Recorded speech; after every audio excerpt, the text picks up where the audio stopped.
Hey everyone, we've got an example here that we're going to do on compound interest.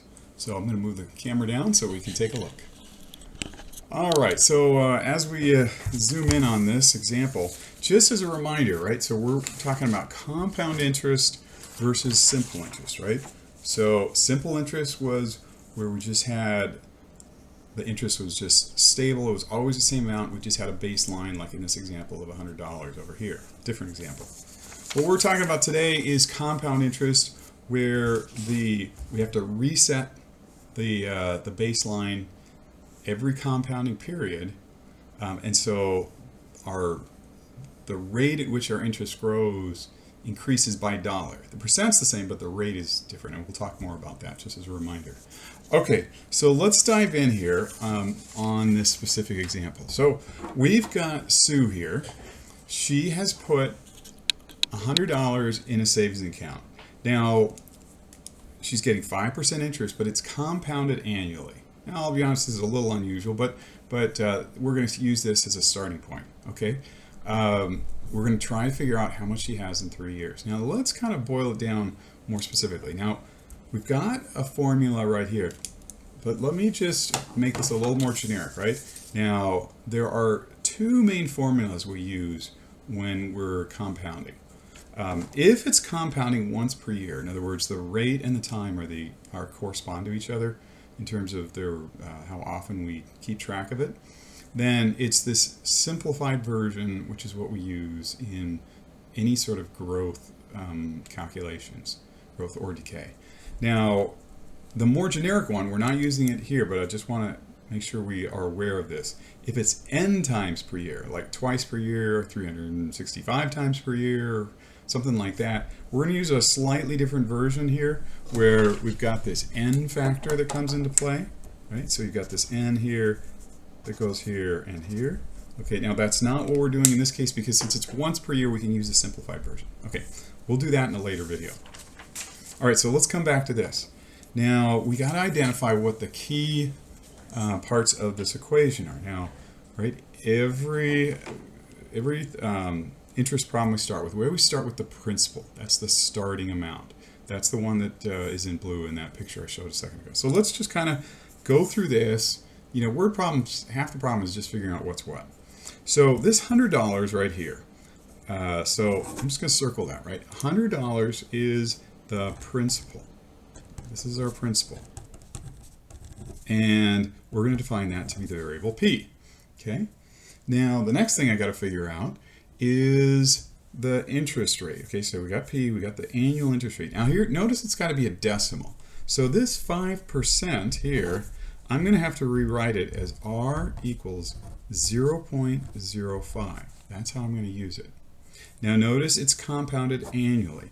That means n equals 1, right? There's no n here, but let's just double check that we got the right equation. If n was something other than 1, we have to use a different equation. Now, we've got 3 years. Okay, so here's 3. That's our time, right? So 3 is going to be our time t. Now, notice that how much is our question, right? How much here? This is going to be our balance B, right? So how much is what we're looking for? That's our balance B. Okay. All right, so let's now think about what this looks like, right? So again, if you think about what's happening here, we've got, if we were just to think, you know, roughly here, right? We've got time, we've got dollars, okay? And then since it's compounded, that means we're actually going to be dividing this into 3 buckets of time, right? We've got year 1, 2, and 3, right? So you're breaking it up into 3s, okay? So let's just think about what happened at the beginning, right? I had $100 there, right? I come over here. So after a year, I got to figure out how much it's grown. Okay, so after 1 year, right, we're coming up here, and we've got our balance right there. So that's what happens after 1 year. Okay, now just to think about what happens next is, let's think about the next year. Now the next year, I reset. Look, I've got a brand new chunk of time here, and that's right here. Okay, now, because this is a bigger number that I'm taking percent of, right? So, right, just to be clear, right? This was 5%. right? This one up 5%. Now this is also going to go 5%, but 5% of a bigger number, right? So this is not going to go with the same slope in dollars. It's going to be a little steeper, right? Now I'm exaggerating, that's more than 5%, but just so we can keep track of what's happening there, right? So this also was 5%, but it's 5% of what this higher number is, right? We've got a different number that we're taking 5% of, okay? And then similarly, that's going to happen over here after year 2 here, right? So we're going to have another bucket here of time. It's going to get even steeper, right? So boom, even steeper still. Okay, again, I know I'm super exaggerating this just to make it clear what's happening, but notice it's not the same rate in dollars that's changing, although it is 5%. It's just that this value keeps changing. Okay, all right.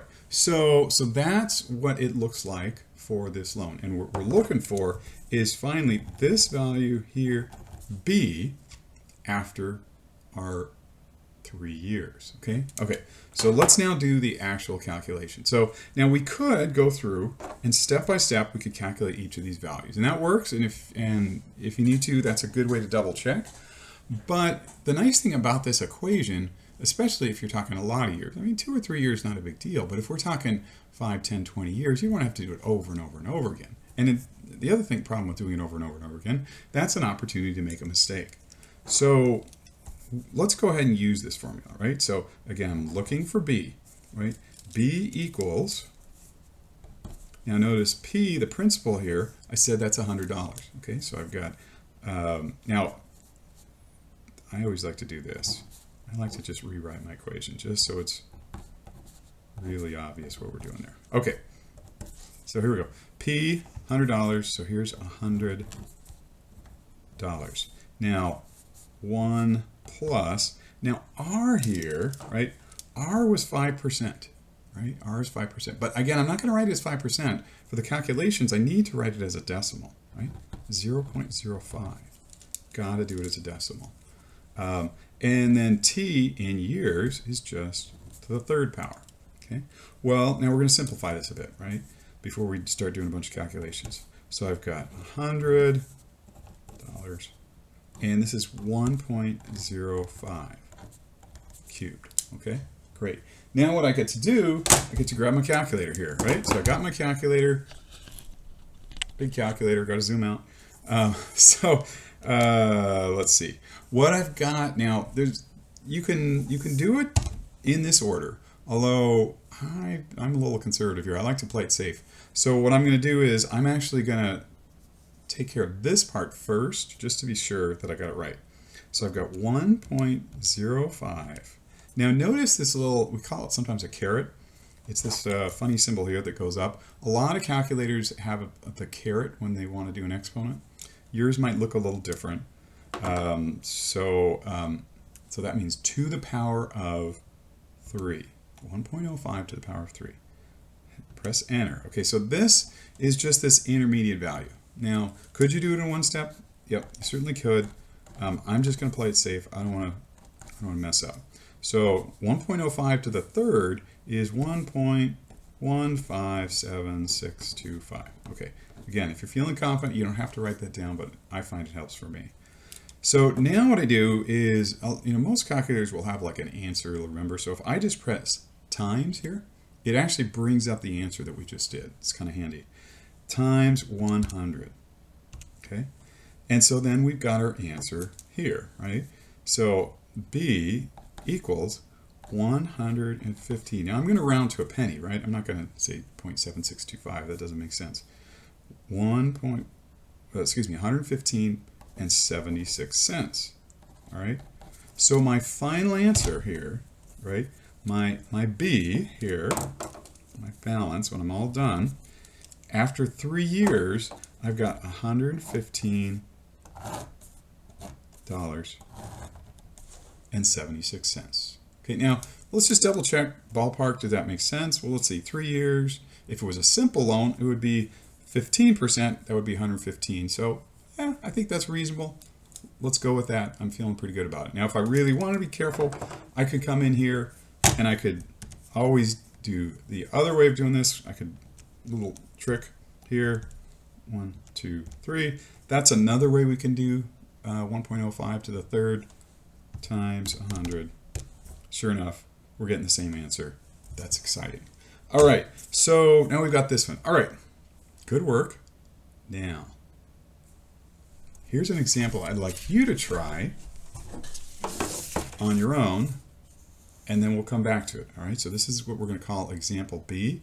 This is the situation where Bob borrowing $200 at 7% interest, compounded annually.